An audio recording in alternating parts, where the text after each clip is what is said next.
মাদকমুক্ত ও সুস্থ সমাজ গঠনের প্রত্যয়ে পঞ্চগড়ের বোদা উপজেলায় অনুষ্ঠিত হয়েছে ৫ কিলোমিটার মিনি ম্যারাথন। শত শত তরুণ তরুণী, শিক্ষার্থী ও বিভিন্ন শ্রেণী পেশার মানুষের অংশগ্রহণে প্রাণবন্ত হয়ে ওঠে পুরো আয়োজন।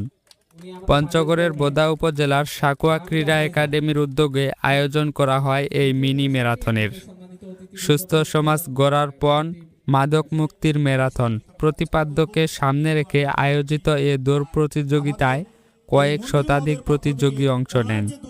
ছেলেদের পাশাপাশি বিপুল সংখ্যক মেয়েও ম্যারাথনে অংশগ্রহণ করেন। অংশগ্রহণকারীদের উৎসাহ ও উদ্দীপনায় মুখর হয়ে ওঠে পুরো এলাকা।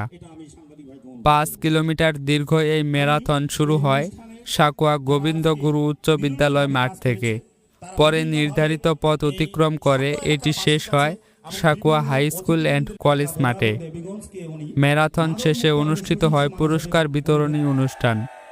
এতে বিভিন্ন শিক্ষা প্রতিষ্ঠানের শিক্ষক, রাজনৈতিক ব্যক্তিবর্গ, সেনাবাহিনীর সদস্য সহ সমাজের বিভিন্ন শ্রেণী পেশার মানুষ উপস্থিত ছিলেন।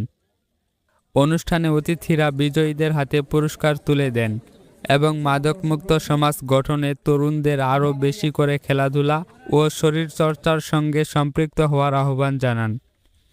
আয়োজকদের আশা, এমন আয়োজন তরুণ সমাজকে মাদক থেকে দূরে রাখতে এবং সুস্থ ও সচেতন প্রজন্ম গঠনে গুরুত্বপূর্ণ ভূমিকা রাখবে। জমির উদ্দিন, আলোকিত পঞ্চগড়।